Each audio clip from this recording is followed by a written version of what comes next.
ทีนะพี่เลยมาครับ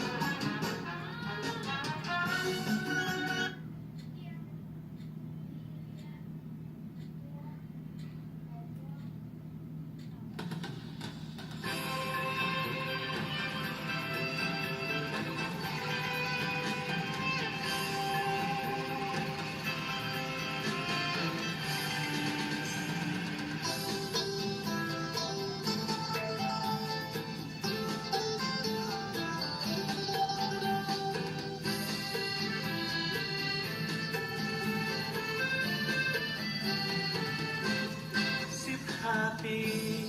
ที่ไกลเฮาห่างแดนดิน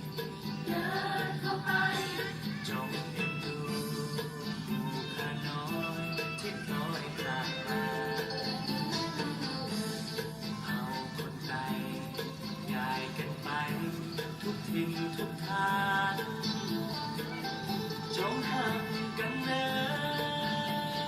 นใต้น้ำเข้านาปี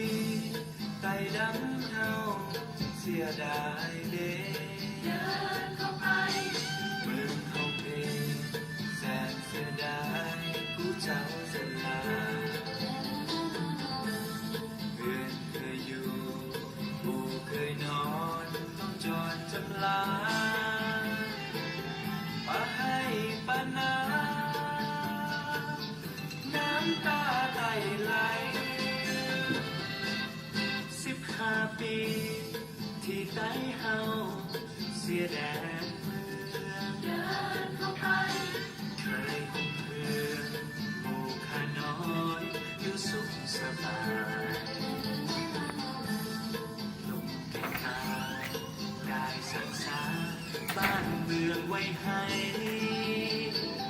บัดนี้จากไกลไต้เสียดายเด้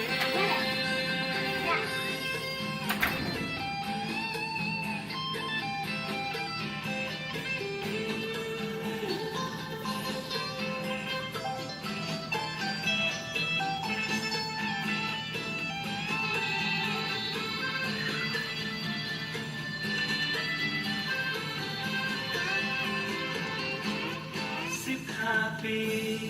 ที่ไกลเฮาห่างแดนดินเดินเข้าไปจงเอ็นดูหมู่ข้าน้อยที่พลอยขาดพาเฮาคนไทยย้ายกันไปทุกทิศทุกทางจงห่างกันเนินไต้ดำเข้านาปีไต่ดำเฮาเสียดายเด้เดินเข้าไปเมืองเขาเพลง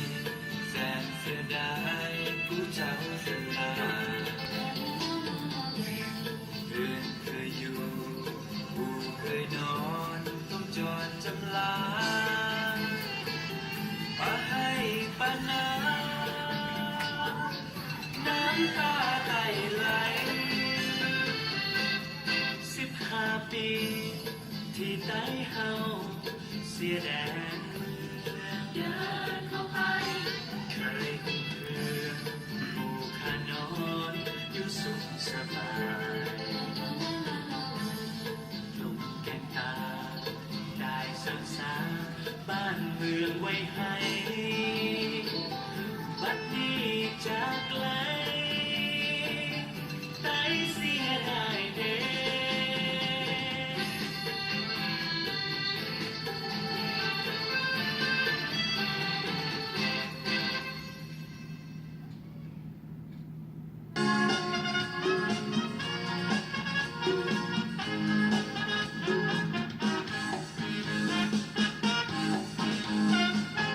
ช่างเธอคนงามของโดยตามวาสนาพี่ไม่มีปริญญาควันตามองหน้าก็เหมือนลืมได้ลืมไปลืมไปลืมได้ก็เชิญพี่จนคนไร้เงิน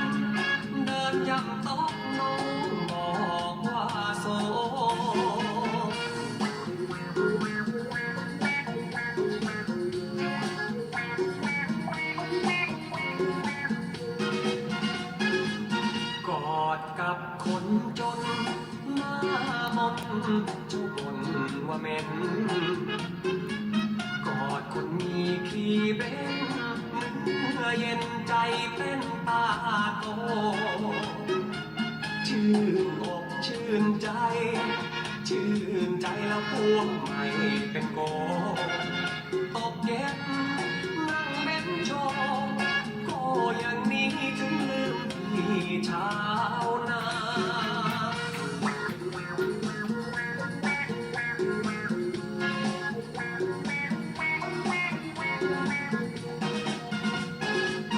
แม่ปูไข่ลงแล้วคงมีไข่เต็มท้องว่ายไปตามลำคลองน้ำนองลอยล่องทาราไข่ก็เต็มตัวละผัวก็ไม่มาหน้าอายและขายหน้าแม่ปูจ๋าเป็นดารากลางแปล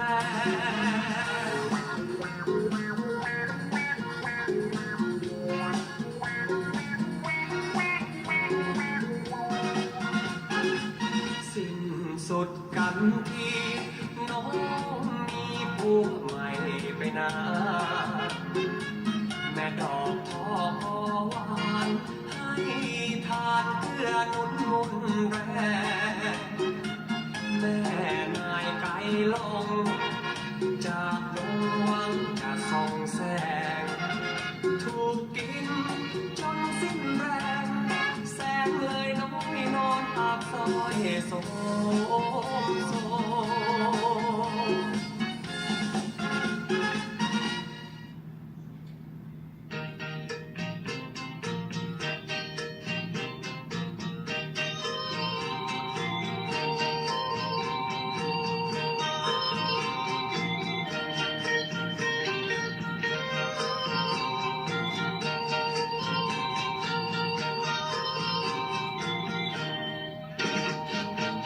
บ้านของพี่ทำนา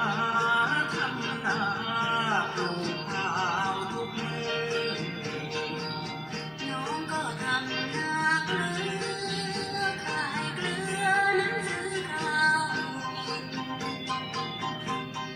บ้านของพี่อยู่ที่กาฬสินธุ์ สุดตัวอยู่กินอยู่สมุทรสา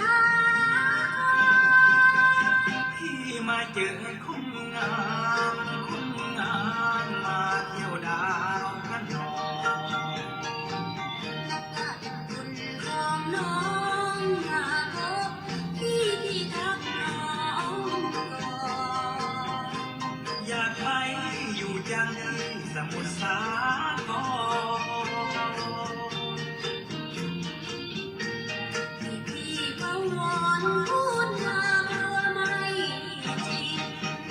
พี่ทำนาปลูกข้าวรักน้องสาวแก้มเรือ